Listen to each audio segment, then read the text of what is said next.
What's up, everybody? It's Wako Taco Gaming here, and today we're doing something that's actually only half related to gaming, as we're going to be discussing HBO's The Last of Us Season 2 and all of the hate that it's been receiving online.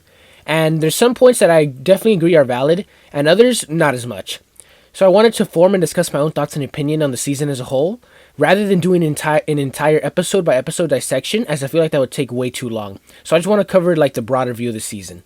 I'll be trying my best to analyze this from a point of view of someone who has never played the game, all the way down to someone who has absolutely mastered it. And lastly, I think this is pretty obvious, but even if the background isn't going to show anything related to like the actual show itself, just some gameplay of the real Last of Us game, there will be major spoilers in this video. But let's get started now. Now, I believe that the casting of the show has been the biggest discussing point, with good reason. And, I'm here to actually stand up for the cast, as I don't believe that they did a bad job. I do believe that the script writers and directors, they're the ones that did a bad job, as they unnecessarily changed these characters, but it wasn't because of bad acting, I think.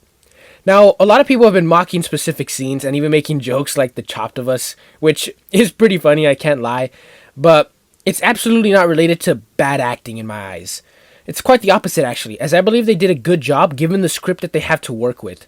Now, obviously, changing Ellie's actor is not possible since we already had the previous season.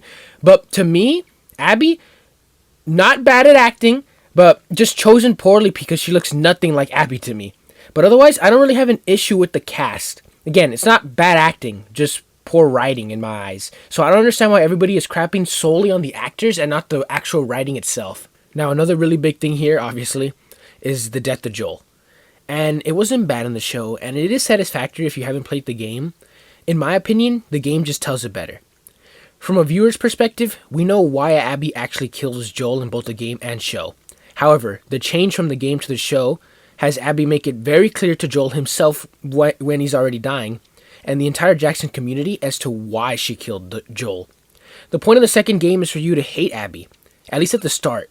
And the show completely fails in this regard as you actually understand why Abby kills Joel, and because Ellie is so much softer in the show, it at times can just feel pretty bland and basic.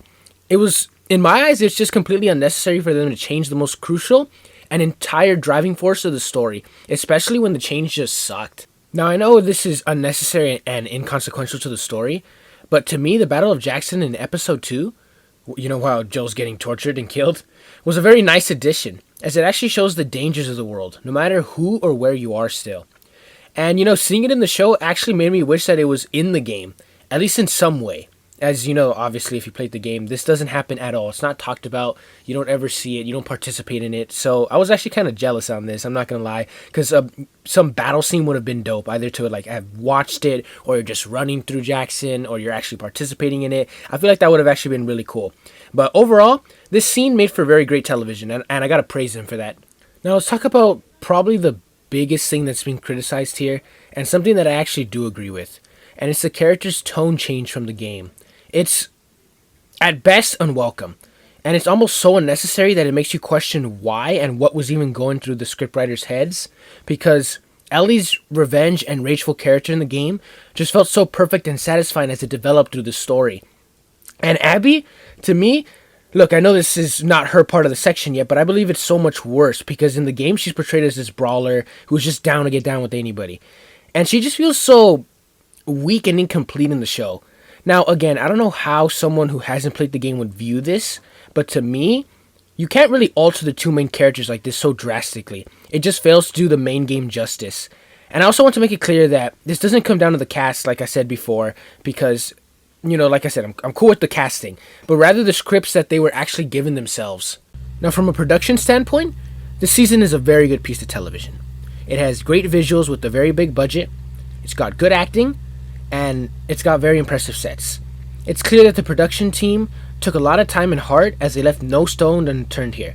The show, in almost every single episode, from Seattle all the way to Jackson, all the way to the storm and the water, they look very great.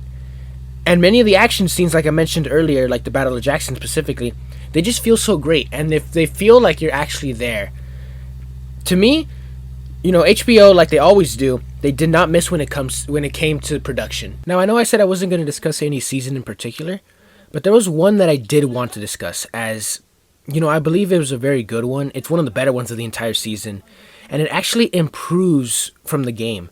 This episode is episode 6, and it just consists of basically just all flashbacks, which the game does have, but I feel like they're done really well here, and they even added a scene with young Joel protecting his brother Tommy from his dad.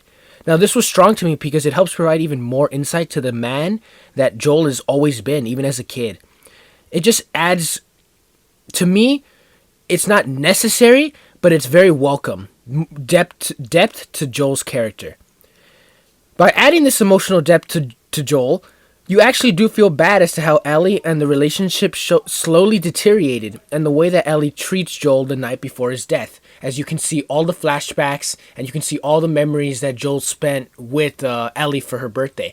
Now, like I said, I know these are present in the game, but the relationship between Ellie and Joel, in the game at least, is not explored as much as it is in the show. Both good and bad, but in particular, episode 6 was done very well in my opinion. Now, to end it off here, I wanted to have basically just a conclusion and some discussion points that I haven't talked about, but I do believe are very important here. I wanted to discuss the overall violence and tone in the show versus the game, and the emotional connection and depth, specifically how weak it is, and the consequences of that with Ellie's character. So for starters, just real quick, obviously The Last of Us is an M-rated game. It's a mature game. It's meant to be played by adults as it contains strong themes with violence, strong language, and pretty explicit blood and gore. For a lot of people, this is a strong point in the game, as it helps you feel more grounded and realistic, because let's be real here, if the world really did fall apart, it wouldn't be just some teen-rated movie like The Avengers, where you got characters fighting and saving the world, while keeping a clean mouth with absolutely no cuss words or any real gore or anything like that.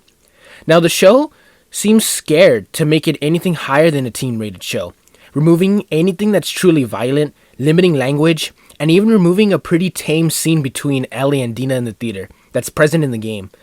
The game just feels so dark and hopeless at many times. And not that the show is like super lollipops and rainbows all the time, but it's just lighter as a whole. And the other thing here is the emotional side of both the game and the show. As you know, it's as much as an emotional and moral testing game as it is a violent one, and it's why the game is so good. Changing Ellie's entire character here, like I said earlier, sucks, but changing the way she treats Joel specifically, like a complete jerk, is honestly painful to watch at times. The game explores both the very complex and in-depth emotions of Abby and Ellie, and like Joel's death, both gamers and viewers are forced to question what is and isn't morally right in this world. In the show, Ellie's complex emotions just feel lost in my eyes. They have Bella Ramsey play a thoughtless, often incompetent child who is much less complex than her video game counterpart. And I feel like I could touch on this topic, a little bit more, but I believe I hit the main point here. Now, overall, I know I just finished crapping on it, but this was a pretty decent season of television, and it's something that I would still recommend to almost anybody. Now, was it a masterpiece or as good as season 1? No, it's not. Absolutely not. And I believe that the game is better in pretty much every way. So if you want to experience the true story and get the best experience, I would say play the game. But it's something that I would have no trouble rewatching, and especially if you aren't a gamer yourself, you will still definitely enjoy watching the show. The show is much better if you didn't play the game. But for me, I have to give it an overall rating of a respectable 6.5 out of 10.